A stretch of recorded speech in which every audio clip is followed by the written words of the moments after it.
On se propose dans cette vidéo de démontrer le résultat bien connu selon lequel la somme des mesures des angles d'un triangle est égale à 180 degrés. Alors, avant d'y parvenir, il convient de faire quelques remarques et rappels. Alors, rappel numéro 1. Alors, si vous considérez deux droites parallèles, D2 et D3, comme vous voyez en vert et en rouge, et une troisième droite, D1, qui est la droite oblique, qui est sécante en D3 et en D2. Alors cette sécante D1 à D3 et à D2 définit deux angles alpha et bêta. Donc alpha et bêta sont obtenus par la même sécante D1 aux droites parallèles D2 et D3. Alors ce que nous dirons dans ce rappel, c'est que lorsque deux angles alpha et bêta sont issus d'une même sécante D1 par rapport à deux droites parallèles D2 et D3, alors nous disons que ces deux angles alpha et bêta ont la même mesure.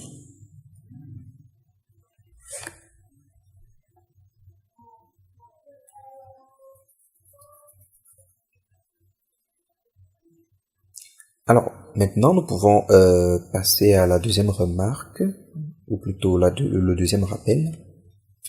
C'est lorsque vous avez deux droites sécantes comme là, c'est-à-dire deux droites qui définissent deux angles, qui seront nécessairement opposés par le sommet, alors ces deux angles-là ont la même mesure.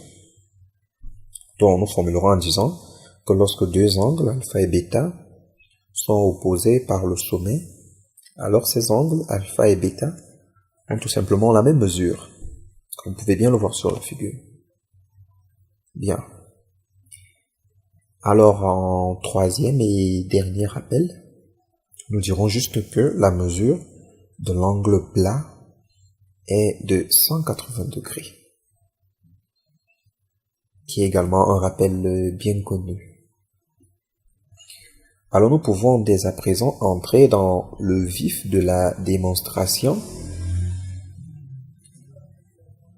Bien.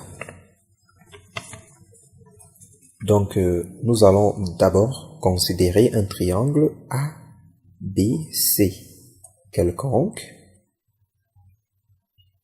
Ensuite, nous désignerons par D1 la droite AB, c'est-à-dire la droite passant par A et par B.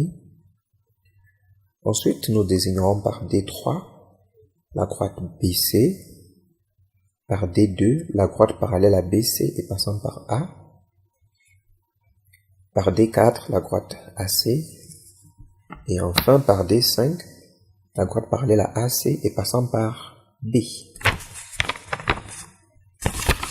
Alors dans le triangle ABC, considérons les angles alpha, bêta, gamma, qui sont respectivement les angles en A, en B et en C. Désignons ensuite par delta la mesure de l'angle supplémentaire à gamma, c'est-à-dire delta plus gamma égale à 180 degrés. Soit epsilon l'angle opposé à delta par le sommet C. Alors d'après la remarque numéro 2, nous voyons que delta égale epsilon. Considérons ensuite l'angle H égale à gamma plus phi, où gamma et phi sont définis sur le graphe, vous pouvez voir. Donc là vous avez gamma, et ensuite sur cet angle, tout juste en haut, vous avez l'angle phi. Donc ça c'est l'angle H. Et la conclusion à laquelle nous pouvons arriver jusqu'à présent, c'est que l'angle H égale à epsilon, c'est-à-dire gamma plus phi. Et la raison, c'est juste parce que ces deux angles qui sont obtenus par la même sécante D4 aux droites parallèles D2 et D3, c'est-à-dire d'après le rappel 1. Or, nous pouvons aussi voir d'une part que gamma égale bêta, parce que gamma et bêta sont deux angles issus par la même sécante D1 aux droites parallèles D2 et D3. D'après le rappel 1, gamma est donc égal à bêta. Donc en passant, nous rappelons que c'est le même rappel qui a été appliqué pour voir que phi plus gamma est égal à epsilon. Donc nous l'appliquons également ici pour voir que gamma égale bêta. Alors en utilisant le même raisonnement, nous voyons bien que phi égale alpha, car phi et alpha sont opposés par le sommet A. Donc d'après la remarque numéro 2, l'angle phi égale à l'angle alpha. Donc, alpha plus bêta sera donc égal à phi plus gamma, c'est-à-dire à epsilon. Et epsilon, c'est gamma.